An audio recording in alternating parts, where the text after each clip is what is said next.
L'espérance à venir. La mort et la vie éternelle. Une étude sous la direction de Alberto Tim est présentée dans L'aventure dans la parole avec Henrietta et Ronnie. avec la contribution musicale de Robert G. Une opportunité encore de vous souhaiter la bienvenue en vous accueillant sur votre chaîne pour une nouvelle semaine de réflexion. Tous les contenus qui vous sont proposés nous font du bien, et vous aussi. Alors nous vous invitons à marquer votre appréciation. En cliquant sur le pouce et en vous abonnant, en cliquant bien sûr sur la cloche pour recevoir la notification chaque jour sur votre téléphone portable ou ordinateur pour l'étude qui a été mise en ligne. En laissant des commentaires sur ce que vous avez compris. Et en partageant le lien au maximum avec vos parents, amis et collègues. Nous avons commencé le nouveau thème de ce trimestre avec la série numéro 1, Rébellion dans l'univers parfait. La série 2, La mort dans un monde pécheur. La série 3, Comprendre la nature humaine. La série 4, L'espérance de l'Ancien Testament. La série 5, Les résurrections avant la croix.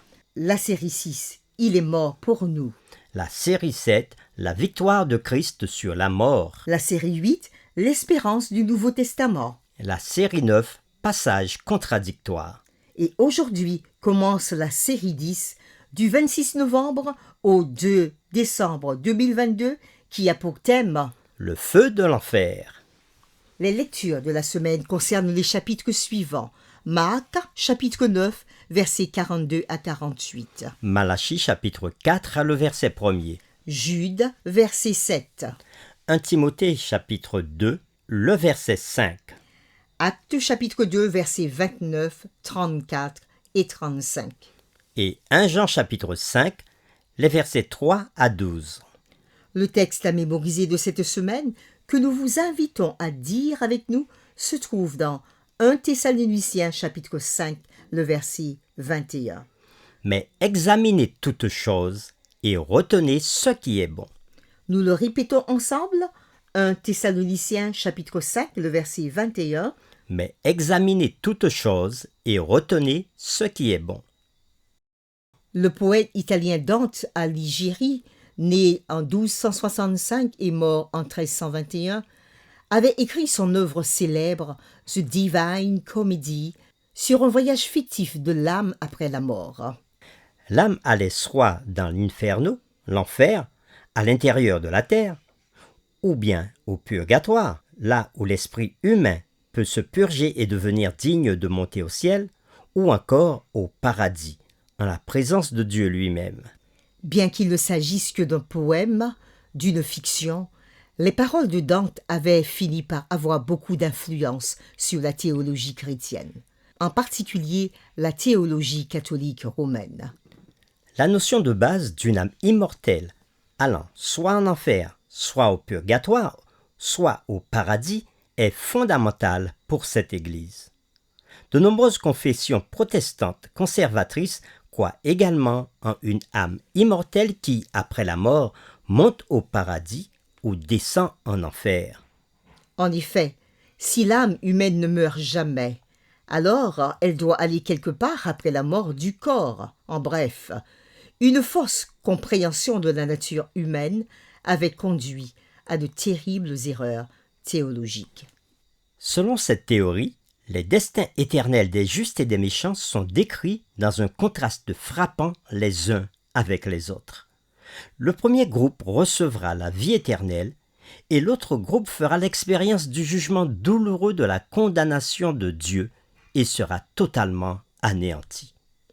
Le grand mensonge du châtiment éternel et de la souffrance perpétuelle des méchants en enfer est construit sur la tromperie satanique exprimée dans le Jardin d'Éden. Dans Genèse chapitre 3, le verset 4, le serpent avait dit à Ève « Vous ne mourrez point ». Ce texte appuie l'enseignement non biblique de l'immortalité de l'âme. Une autre tromperie basée sur le premier mensonge selon lequel la désobéissance n'apportera pas la mort est construite comme suit. Quand vous mourrez, c'est seulement votre corps qui meurt, pas votre esprit. Ainsi, si l'on a une âme ou un esprit immortel qui ne peut pas mourir, le pécheur sera éternellement puni par Dieu dans un feu d'enfer tortueux. Cette vision horriblement négative dépeint Dieu comme un monstre et un tyran. Une autre construction montée de toutes pièces et très populaire induit les gens en erreur en leur donnant le faux espoir de passer par un processus de purification et d'amélioration après leur mort, ce qui culminera avec leur sauvetage et leur octroi de la vie éternelle au paradis. Ce mensonge supprime la responsabilité de l'action personnelle dans cette vie. Cette semaine, nous traiterons de certaines de ces théories non bibliques, ainsi que de la vision biblique de ce qui se passe après la mort. Les réflexions de cette semaine porteront sur le thème suivant de la théorie de l'immortalité de l'âme et des visions de l'enfer et du paradis après la mort. Et les questions qui seront derrière toutes les réflexions de cette semaine sont, premièrement, les gens vont-ils en enfer ou au paradis ou au purgatoire juste après leur mort? Deuxièmement, quelle est la vision populaire de l'enfer et l'image biblique de l'étang de feu? Pouvons-nous échapper au feu de l'enfer? Et troisièmement, qu'enseigne la théorie de l'immortalité naturelle de l'âme? Accorde-t-elle la vie éternelle, que ce soit au paradis ou en enfer, à tous les êtres humains, même à ceux qui ne sont pas en Christ? C'est avec les séquences suivantes que nous y reviendrons. Et le dimanche 27/11, nous parlerons des vers immortels. Le lundi 28 novembre, le feu éternel. Le mardi 29 novembre, les saints du purgatoire. Le mercredi 30 novembre, un paradis pour les âmes désincarnées. Le jeudi 1er décembre, le point de vue biblique.